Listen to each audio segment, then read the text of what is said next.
আৰু মই ভাবো কি বিৰোধী শিবিৰত এদিনো হিমন্ত বিশ্ব শৰ্মা ডাঙৰীয়া অসমৰ ভিতৰত থাকিব নোৱাৰিব। কেনেদৰে থাকিব? ইমান ভ্ৰষ্টাচাৰ কৰিছে, ইমান অন্যায় কৰিছে, ইমান অহংকাৰী ব্যৱহাৰ কৰিছে, কেনেদৰে অসমৰ ভিতৰত থাকিব? মই আপোনালোকক কথা দিছো, কংগ্ৰেছৰ নেতৃত্বৰ চৰকাৰ অহাৰ পিছত অসমৰ জনসাধাৰণে হিমন্ত বিশ্ব শৰ্মা ডাঙৰীয়া খেদিব। হিমন্ত বিশ্ব শৰ্মা ডাঙৰীয়া যাব লাগিব ডুবাই বা ছিংগাপুৰলৈ। আৰু তাৰ পিছত কংগ্ৰেছৰ নেতৃত্বৰ চৰকাৰ অহাৰ পিছত আমি এনেকুৱা এটা কৰা আইন, এনেকুৱা এটা শক্তিশালী আইন আমি আনিম, যাৰ পিছত ভৱিষ্যত কোনো হিমন্ত বিশ্ব শৰ্মা ডাঙৰীয়া অসমৰ ভিতৰত ৰাজনীতি কৰিব নোৱাৰে।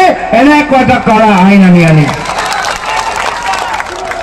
এনেকুৱা এটা আইন আনিম কি যদি কোনোবাই হিমন্ত বিশ্ব শৰ্মা ডাঙৰীয়াৰ দৰে সাম্প্ৰদায়িক কথা কয়, এটা বিশেষ ধৰ্মৰ বিৰুদ্ধে কথা কয়, সেয়া হিন্দু ধৰ্মই হওক, ইছলাম ধৰ্মই হওক, খ্ৰীষ্টান ধৰ্মই হওক, জৈন ধৰ্মই হওক, বৌদ্ধ ধৰ্মই হওক, শিখ ধৰ্মই হওক, যদি কোনোবাই সাম্প্ৰদায়িক কথা আৰু যিকোনো এটা বিশেষ ধৰ্মৰ বিৰুদ্ধে কথা কয়, কংগ্ৰেছৰ আইনৰ অন্তৰ্গত তেখেতক 5 বছৰ কাৰণে আমি জেললৈ পঠাম।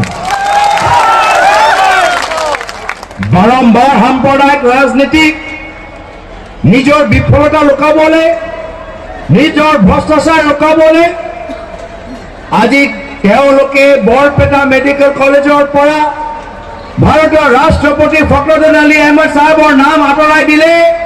কংগ্ৰেছৰ চৰকাৰ অহাৰ পিছত ৰাষ্ট্ৰপতি স্বৰ্গীয় ফখৰুদ্দিন আলী আহমেদ সাহেবৰ নাম আকৌ আমি বৰপেটা কলেজত যোগ কৰিম, আকৌ আমি যোগ কৰিম। হিমন্ত বিশ্ব শৰ্মা ডাঙৰীয়া কয় যে অসম শংকৰ আজানৰ অসম নহয়, আমি তেওঁক দেখাই দিম এই অসম শংকৰ আজানৰ অসম আছে, আছে সদায় থাকিব।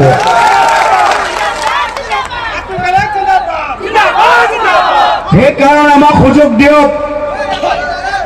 মই জানো বহুতে ত্যাগ কৰিলে, মই জানো বহুতে বলিদান স্বীকাৰ কৰিলে, মই জানো বহুতৰ ব্যক্তিগত ক্ষোভ আছে, কিন্তু এতিয়া আমি নিজৰ ব্যক্তিগত আশা আকাংক্ষা, এই আধৰুৱা সপোন অলপ সময় আমি আঁতৰত ৰাখি অসমৰ বৃহত্তৰ স্বাৰ্থত হাতৰ চিনৰ সৈনিক হিচাপে কোনো ব্যক্তিকেন্দ্ৰিক ৰাজনীতি নকৰি কংগ্ৰেছৰ হাতৰ চিনৰ সৈনিক হিচাপে অহা 9 তাৰিখত আমি আব্দুল খালেক ডাঙৰীয়া কংগ্ৰেছৰ মনোনীত প্ৰাৰ্থী কংগ্ৰেছক জিকাব লাগিব।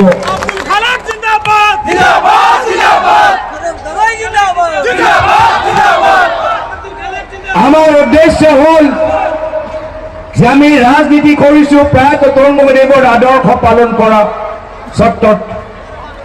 প্ৰায়তঃ তৰুণগদেৱে আমাক শিকাই থৈ গল যে কংগ্ৰেছ মানে দুখীয়া মানুহৰ চকু পানী মোহাৰি দিয়া। আৰু আজি আমাৰ দুখীয়া মানুহবোৰ কি বিচাৰে? কি নিজৰ ল'ৰা ছোৱালীবোৰ ভাল এটা শিক্ষা প্ৰদান কৰা। হিমন্ত বিশ্ব শৰ্মা ডাঙৰীয়া কি কৰিলে? আমাৰ চৰকাৰী স্কুল বন্ধ কৰি মদৰ দোকান খুলিলে। কংগ্ৰেছ আহিলে আমি মদৰ দোকান বন্ধ কৰি চৰকাৰী শিক্ষা আমি ওপৰত জোৰ দিম।